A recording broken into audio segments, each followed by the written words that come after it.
มาสงฆ์มาสงฆ์มาสงฆ์พ่อแม่พี่น้องผู้ทำยินกูก็กูก้นขามาสงฆ์พ่อแม่พี่น้องได้ก็ฮักดินฮักไรนับถือกูก็กูก้นขามาสงฆ์หลายวัดน้ำหลายวัดด้วยปันหมายพงกันเนาะเมื่อได้ก็มาด้วยปันหมายพงหมายจักรลาดหนังคือทำคนเจอหมายพงคนเจอหมายจักรลาดกูก็กูก้นเป็นสัตเทหลงมีเงินมีคำนำหลอดเพอย่ามีเพนั่นเมื่อได้ก็มาด้วยปันพอไม่พี่น้องเขากูก็กูก้นเนาะเพราะว่ากับปันบ้านเมืองมาเดี๋ยวนี้กูก็เจอมือถือกูก็เจอจักรลาดเจอกูก็กูก้นก็เปิดจังนั้นแหละให้ลูกหลานก็เป็นคนดีให้พ่อแม่ก็เป็นคนมีเงินพ่อก็มีเงินแม่ก็มีเงินให้พ่อก็อาจ้างดีแม่ก็อาจ้างดีเนาะ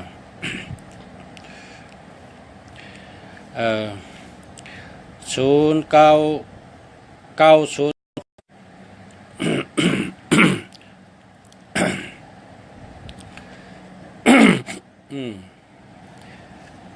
0877304996นะ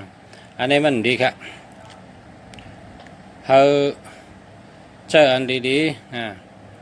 0882596383อันนี้ดีครับก็เปิดเจ้านั้นได้เจออันดีๆมันเพราะมันดีก็อย่าไปเจอเนาะคำพองก็มาเหตุการณ์ได้3 ปีก็มีเงินกลุ่มไล่ให้ก็เชียงให้ไล่ให้ก็เชียงให้นะกำเป็นยอกาว่ากำยาเปิ้นแหลนว่ากำมาเหตุการณ์ได้เงินว่านะอันเจ้าในมันประกอบหมายพงสุเจ้านะเจ้าอันดีๆมันนะเจ้าอันดีๆนะแต่ได้เงินดีนะแต่เป็นสัตว์เทหลงนะ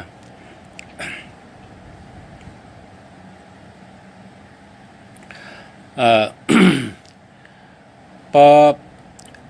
อคนก็เลยจับหินเรานะคนก็เลยจับหินเราคนใจกินเรานำหนาไม่ยิ่งกินเรานำหนานะก็มาแลกหมายพงตัดเราในก็มีหมายพงอาจ้างดีในก็มีนะอันในแต่ก็ลุงเสียกองนะเป็นย่างลอยเกาะนะเป็นย่างลอยเกาะก้อยกาย่างเป็นย่างไตนะหลักกำไตกันเมื่อกูปอกในกินเรากูวันกินเราไอเราเพราะเหม็นลงไว้เพราะกอดจำตัวก็เหม็นเราฉันมีลูกไว้2ก็ลูกยิงกองลูกใจกองเมนทำเหตุการณ์ว่าข้าในผูกข้าในกินเราหน่ะนี่กินเรากูวันข้าในหาเงินก็เหลียวกันลูก2ก็เฮผูกข้าเขากินเราทั้งวันข้าทุกข้าน่ะลุงเสียจงใจข้าไรนี่ลุงเสียจะจอยอะไรลุงเสียจอยอะไรไม่ได้เชียงเงินให้แป๊กค่ะไม่ได้เชียงเงินให้แป๊กลุงเสียก็ว่าเอาไม้พงลุงเสียได้เมื่อเจอน่ะพอเจอไม้พงลุงเสียได้โพสุมกินเราลุงเสียเอามาขำกินเรากำในเจ้าเสียเกี้ยงตุงเจ้าเสียเกี้ยงก็มูคำทำห้ามปองมายานะยาสุรสติเนี่ยเจ้าเสียมาดิเจ้าเสียว่ากินยาเขาได้เลยเพราะกินยาสุรสติเขาได้ชุมกินเราก็เนี่ยในก็บอกว่า2 มิ้วในมาป้องกันเจ้าเสียเกี้ยงกองมูคำเกี้ยงตุงใช่มาปันกินยาสุรสตินะลุงเสียเมืองดีซ้ำเรียกบันหมายพงมันนะเรียกบันลายก็มันได้เงินให้บาทมันได้เงินให้เปียมันได้เงินให้เปียกค่ะนะเรียกเอาก็สูงก็เฮียก็เรียกมาเข้าตั้งปีนี่เมื่อเดียวนี่โผมันแปดเราอะไรก็เดียวค่ะนะมันกินเราลุงเสียเมื่อเดียวเฮิรนเขาลุงเสียว่าเมื่อเดียวได้จ่องกินเรานะเมื่อเดียวได้ข้ามอิ่มมาว่าข้ามกินใจข้าอิ่มก็เดียวก็ข้ามใครกินเราเนี่ยใครอยู่ให้ก็ค่ำใครกินเราตัวเดียวเนี่ยตั้งวันข้าก็กินเรากูวันข้าก็กินเราข้าก็กินข้าวให้นอนให้กินข้าวให้นอนให้เพราะมีการก็เหตุการณ์ให้ไหนก็ค่ำกินเรา ตั้งแต่ได้กินยาเจ้าชา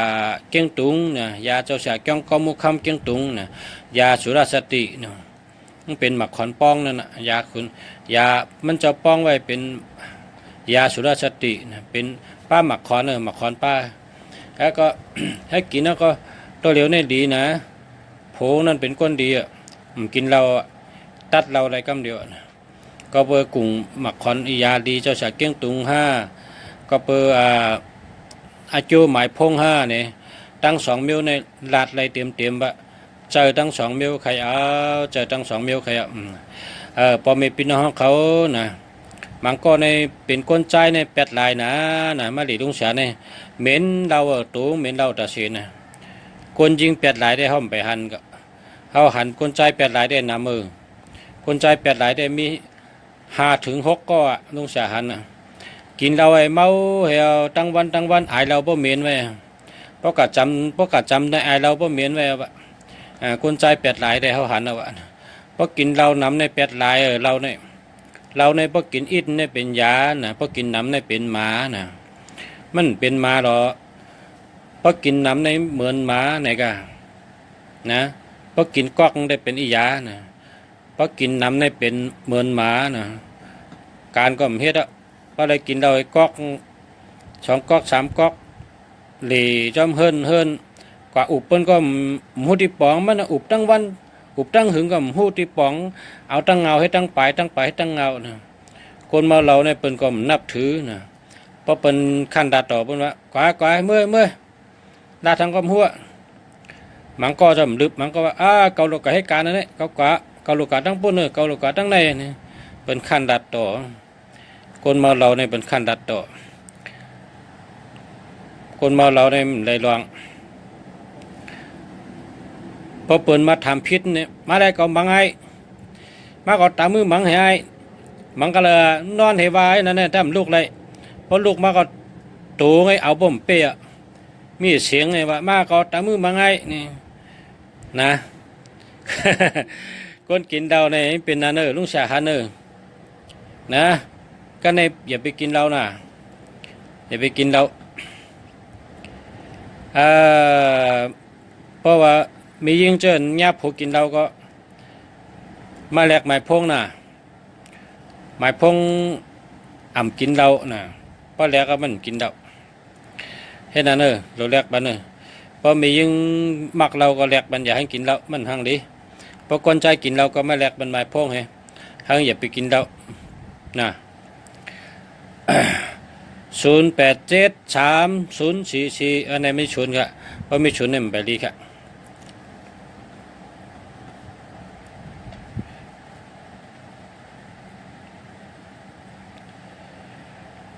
ย้อนเชขาวะเชกะคาละเชนำนะเอากับปืนเพให้จอดตั้งกำพานะลุงเสียคู่เมืองลีรัดเอากับปืนเพให้จอดตั้งกำพาเอากับจอดให้จอดกำพาเลย0943486583อันนี้ดีค่ะดี0955334195อันนี้ดีอันนี้062847778382อันนี้มันดีมันมี73ใน7337ในยากาผ่าลดผ่านะเสียบุญเขาก็เอามีดผ่า3773ในเลยผ่าอะไรเย็บนะกว่าจมตาจมตังก็มีเพลดเพกานะก็ให้การก็มีเพ3773ในมันดีอย่าไปเจอนะ3773มันดีค่ะยากาผ่าลดผ่ายาตังไม่น้ำเปิ้นหักเปิ้นดูนะยอกาน้ำตั้งไม่น้ำตั้งเป็นน้ำ37ก็ดี73ก็ดี37ก็ดี73ก็ดีก็เปิงใกล้เลยผ่าใกล้เลยเย็บนะกะจมตาจมตังก็ยากาผ่าลดผ่ายาเพจมตาจมตังเหตุการณ์ก็เปิ่นหักเหตุการณ์ก็เปิ่นดูนะ3773เนี่ยอย่าไปเจอนะมันดีนะ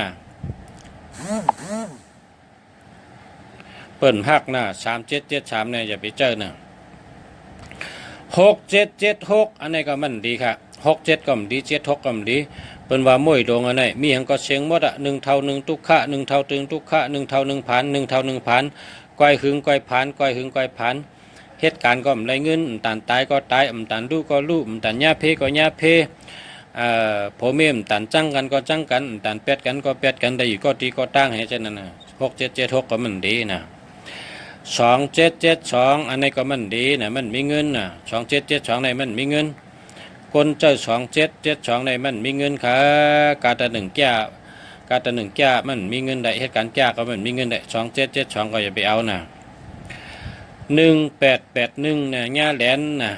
1881ในย่าแหลนนะแต่มาค่ะขึ้นมาละกำประชาธิตอบปันเนี่ยใจเข็มท้องนะกำได้ตอบปันท้องผ้าชดเชยนะกำได้ตอบปันนะมาสูงคาพี่น้องใต้กำได้ตอบปันนะกำได้ตอบปันมาเลยในลุงเสียรัดกัน กำได้ตอบปันตอบกูก็ลุงเสียตอบกูก็มรอดไปก็นะตอบกูก็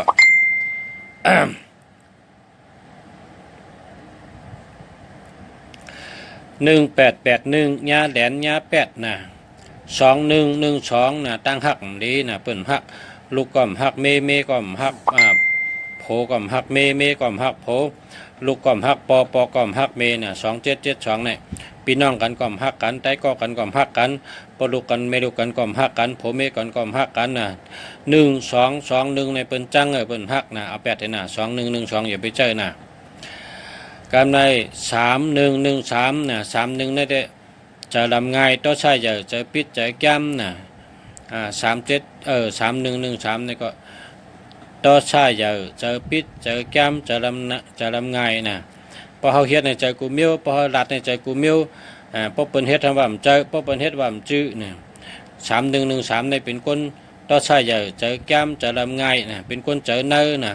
พอเจ้าก็เฮ็ดในแมนกูมิ้วพอเปิ้นเฮ็ดได้ว่ามันใจมันจื้อแมนนะ3113ไงเป็นนั่นน่ะคนมี3113เนี่ยใจเนื้อนะใจกึ้มต้องใช้ใจแก้มจะลำง่ายนะใจปิดจะลำง่ายใจปิดใจปอดเป็นคนใจแก็บนะเป็นคนใจแก็บเป็นคนเห็นแก่ตัวนะ1331เนี่ยพอเป็นตัวเฮ็ดได้ใจกูมิ้วพอเปิ้นเฮ็ดได้มันใจพอเปิ้นเฮ็ดได้มันจื้อเนี่ยมันเกียกเปิ้นประมาณเฮ็ดได้เปิ้นกะไรในจอมเด้อป้อมจอมก็มันทำจะลำมันทำต่อใช้เจอแก้มเจอปิดจะลำง่ายนะเป็นคนต่อใช้เจอแก้มนะเอาตัวว่านะเอาตูงว่าตูงในแก้กูมิ้วดีกูมิ้วแมนกูมิ้วนะพอเปิ้นเฮ็ดได้ว่ามันจ้ามันจื้อแม่นนะเป็นว่าหันตัวเจ้าเก่าในเปิ้นคำแบบพอเปิ้นทำเป็นขี้นะพอของเจ้าเก่าในเป็นคำแบบพอของเปิ้นทำเหมือนขี้นะก็เปิ้นเป็นคนเจิมดีนั่นน่ะของเปิ้นในคาไรเอานะเพราะของมันเนี่ยใครปันไผปอกนั่นน่ะ3113เนี่ยคิดถี่ชุดละ3113ก็มันดี1221ก็มันดีนะ3113 2112เนี่ยเจอกดคดข่อยง่ายยังหูหอยหูหอยผมเข้าต้นกับก็หมอกล้ามเขาว่านั่นน่ะหอยในหูกดนะโยนะกนเจอ3113 2112เนี่ยเจอกดเหมือนเขี้ยวเนี่ยก็ว่านะเจอกดคดติ่มเหมือนยังหูหอยในเป็นวันนั้นนะหูหอยเป็นหูพันน่ะเขาเป็นเฮ็ดกามบาเขาก็เฮ็ดกามบานั่นน่ะเจอกดนั่นน่ะคนมี1221เนี่ยเจอกด12ก็เจอกด13ก็เจอกดพอมันเฮ็ดเนี่ยเจอกูมิ้วพอเป็นเฮ็ดเนี่ยมันจ้ามันจื้อเนี่ยมันเกียกเบิ้น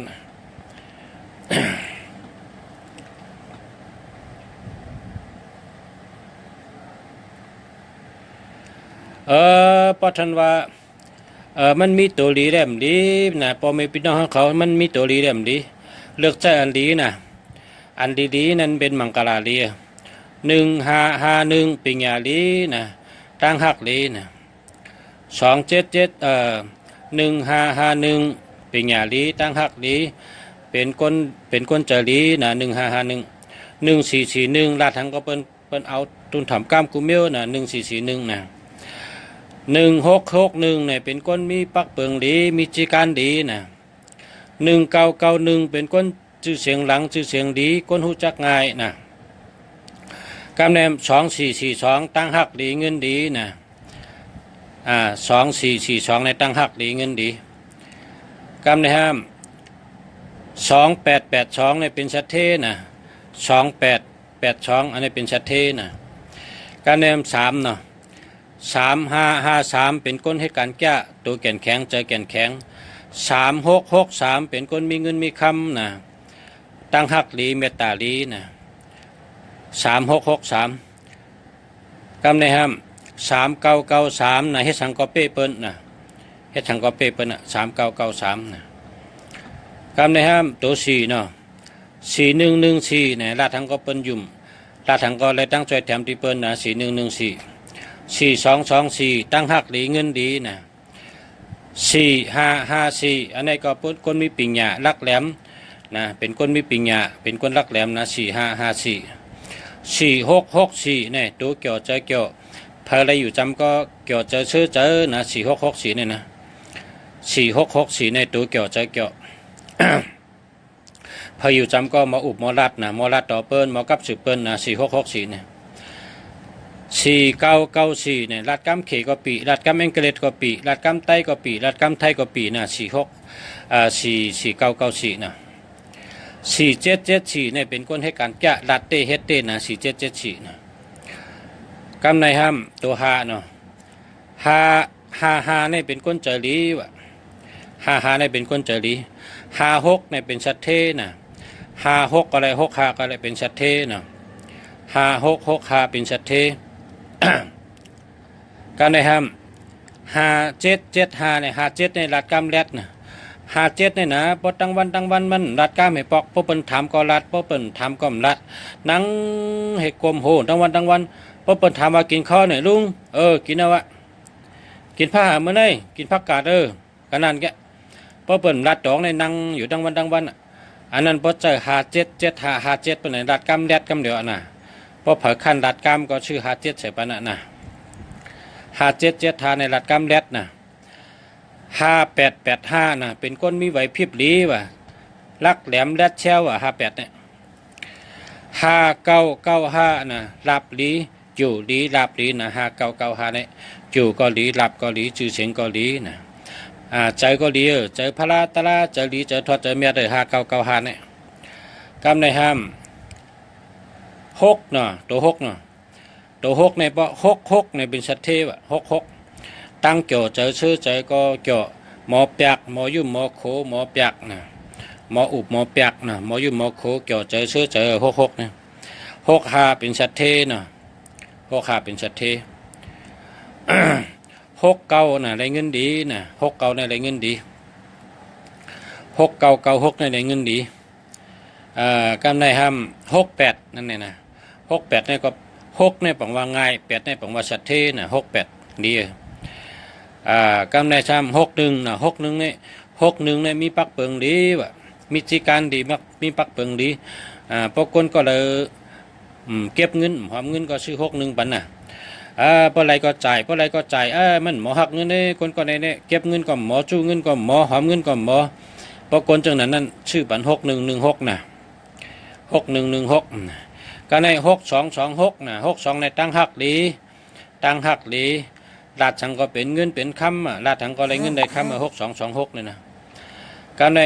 6336นะ6336เนี่ยตั้งหักมีวันเชียงชุดวะ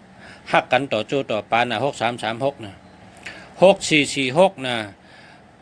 อ่องแมงกุมิวนะ6446เนี่ยนะเฮ็ดสังก็อ่องกุมิวเกี่ยวเจอวะ6556นะเป็นสัตเทนะ6869ได้เงินดีนะการในตัว7เนาะตัว7เนี่ยเป็นก้นใกล้นะ7เนี่ยนะใกล้ตัว7ในใกล้นะ7เพราะว่า7ทางดี74นั่นน่ะลาดเตเฮ็ดเต74เนี่ยเพราะลาดทางก็เฮ็ดจังนั้นป้องลาดก็สารลาดทางก็เฮ็ดจ้อม7447เนี่ยการในห้ำ75ลาดกำแรดเนาะการในห้าม79นะ79ใน1ใกล้1มีเงิน1ใกล้1มีเงิน79เนี่ยเพราะว่าการมันใน1ได้เงินดี1แค่นใกล้นะ1ได้เงินดี1แค่นใกล้คนมี7997เนี่ยนะใกล้น่ะ1ใกล้1ได้เงิน1ใกล้1มักมีน่ะ17997นะ78นั่นแหละ78เนี่ยดีเลยเปิ้น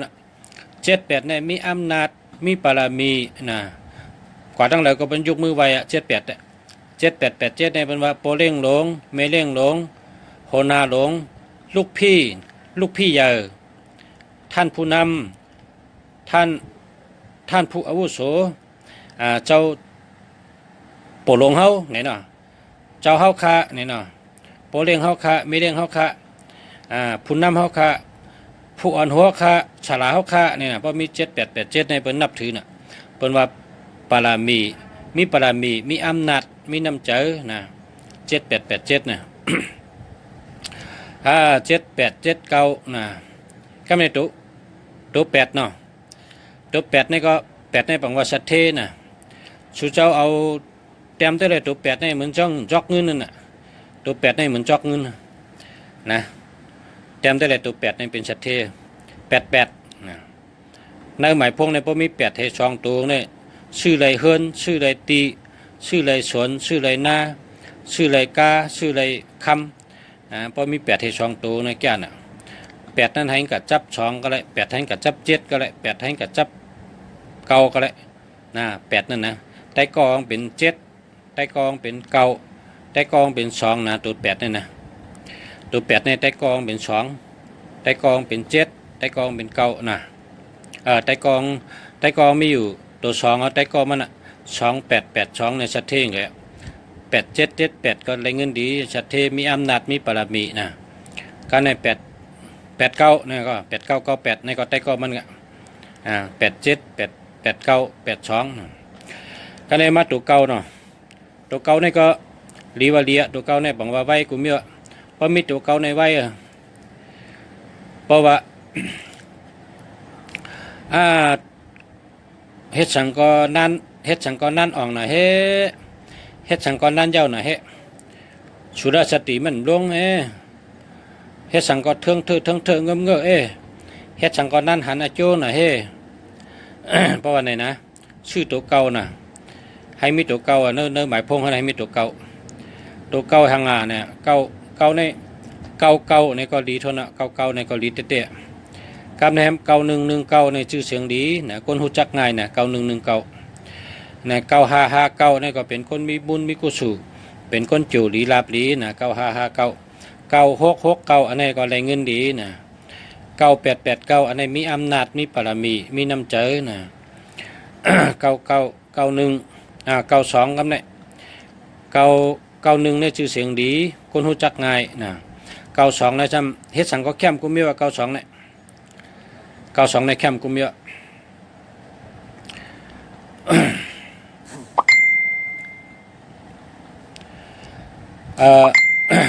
คนในก็ลุงชาออกมาลัดจังในก็คัดล้มเขาคำบองเนี่ยลุงชาในเมตตาลีมาลัดบรรชูฮาชูตั้งลายเป็นชัดเทลุงชาก็เลยนี่ไผก็ลุงชาลัดว่าอันไหนดีอันไหนไม่ดีในชูซ้ำแต้มขึ้นว่าป้อมดีบนได้เฮ็ดมาให้ช้างว่ามันมีจังดีเด่มดีชูเจ้าในเจ้าสมองแห่งไกลาได้กล้ามใน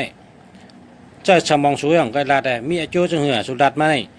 มีอายุแต่ชูเจ้าไรสังดีขึ้นมามีอายุแต่เฮาคาออกมาลาดบันปอมีคนเมืองเฮาเปิ้นป่องจังแรงใจในมันดีมันดีมีนำเขาคำมาเก็บเงินชูเจ้ามันก็เก็บเงินไผค่ะ หากคำมาลาดบันเธอเป็นเมตตาตาลาเฮาป่องจังแรงใจเจ้าอันดีนะเฮาชูเจ้าดีนะเฮาชูเจ้าเป็นชัดเทนะก็เลือกชื่ออันดีนะเลือกชื่อเจ้าอันดีนะเนี่ยข้าเมตตาให้มาลัดบันกูก็กูก้นแค้นต่อเมตตาตาลา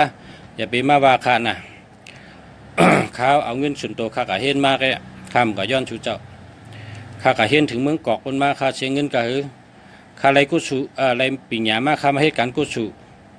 ข้าสาธุข้าหลุกุศลปันป่องจังแรงใจให้พ่อแม่พี่น้องเจ้าเอากับเจ้านั่นเป็นชัดเทลงกูก็กูก้นอะไรมากอะไรมีอะไรเป็นชัดเทลง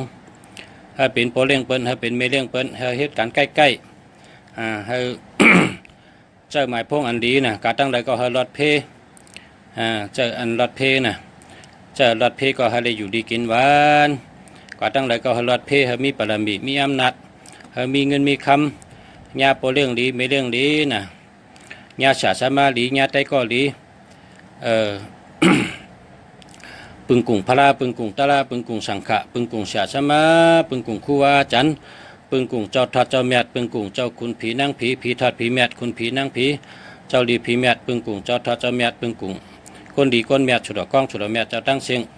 ปึงกุ่งชาสมาคู่วาจันเกาคากูป้าค่ะจอยปันพี่น้องไต้เฮา พี่น้องกูก็กูกวนเจิญตัวเนี่ยให้เขาป่องจังแรงใจให้เขามีใจดีใจเมียดให้ได้เลือกเอาตัวกันนั่นอันดีๆกับใจ อะไรเป็นชัดเทลงถ้ามีเงินมีคำนำค่ะให้เป็นชัดเทลงค่ะพอมีหมายพงดีก็ชีวิตจัดปานก็ดีกูเมียวค่ะขอบใจค่ะขอบใจกูก็กูก้นค่ะขอบใจค่ะ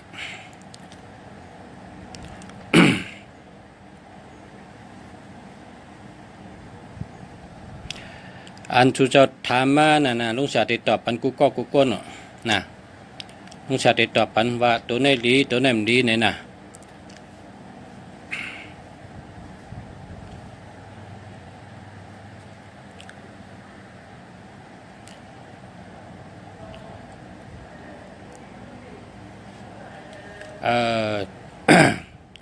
พอไม่ปีน้องเขาเจนจ่าด้วยนักกำผาเนี่ย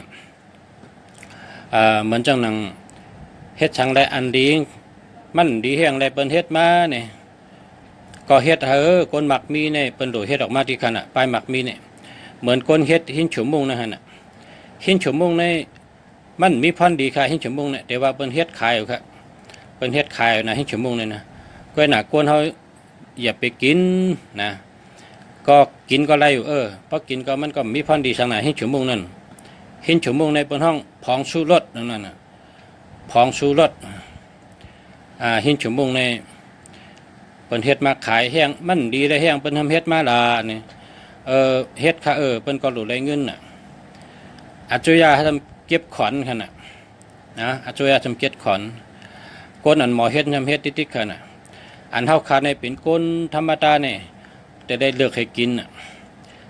มันดีค่ะหินฉุมมุงเนี่ยอย่าไปกินเนี่ยเจิ้นถ่อมก็ถ่อมเจิ้มถ่อมก็ช้ำกินนั่นมันก็เป็นทางก็นะก็เพราะฉะนั้นเนี่ยตั้งกินในก็หมังเมียวก็มันดีหมังเมียวก็มันดีเลือกกินอันดีขนาดตั้งกินก็มันหนังหินฉุมมุงนั่นน่ะหินฉุมมุงในดีในได้เป็นใบตีกะคนนั้น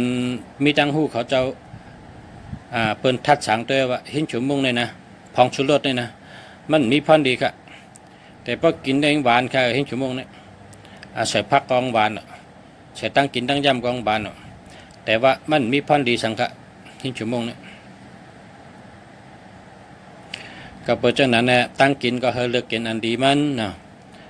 สาเขาขายืนยาวนะสาเขาขายืนยาวตั้งกินก็เลือกกินอันดีมันนะการในหมายพงในก็เลือกใจอันดีมันค่ะเนาะเพราะกว่าจำล้านในกัดตัวอันดีให้ชื่ออันดีใจค่ะ เลือกอันดีใจค่ะนะเพราะไม่พี่น้องเขาลุงจากก็ เห็นมาหูมาก็เก็บไว้ปีหญ้าก็จางเอาไว้หังพอตายก็เป็นดินแกนะ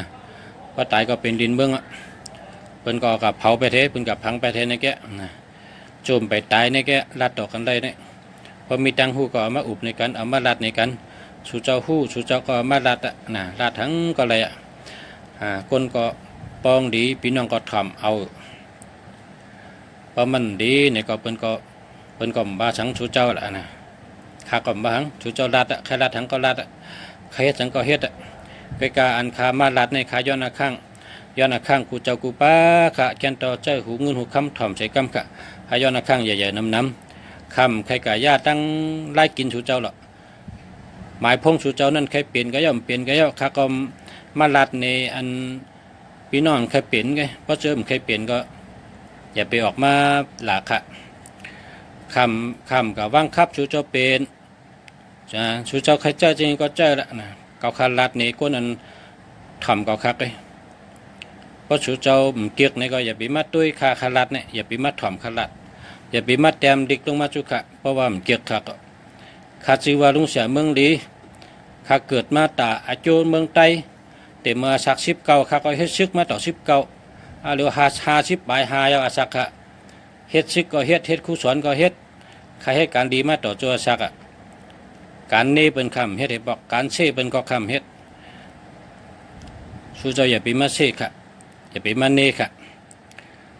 เน่ค่ะก็ชูเจ้าสูงขึ้น นะมันสูงขึ้นกูสู่อายุอเมียนะอันทอดอันเมียดเขาเจ้าหู้ว่าพระเฮ็ดหลีนะเจ้าทอดเจ้าเมียดเขาอยู่ในโฮตัวอยู่พีตูพีคิงเนี่ยอยู่ภายซ้าย6 ป้าอยู่ภายขวา6 ป้าภายซ้ายนี่ก็เต็มเสนอปั๊บหนังหมาภายขวาเนี่ยเต็มเสนอปั๊บหนังคำเต็มกูว่าน่ะพระเฮ็ดหลีพระเฮ็ดดีนะเฮ็ดตั้งดีก็เลยตั้งดี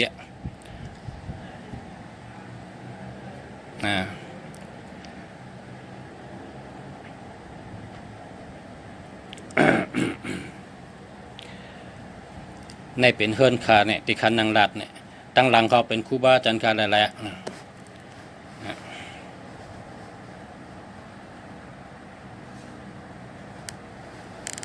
ๆขาลัดต่อหน้าพระเป็นเจ้าเนี่ย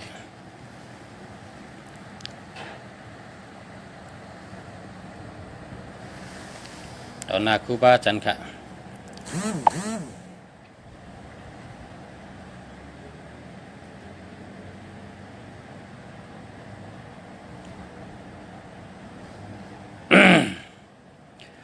มาสงฆ์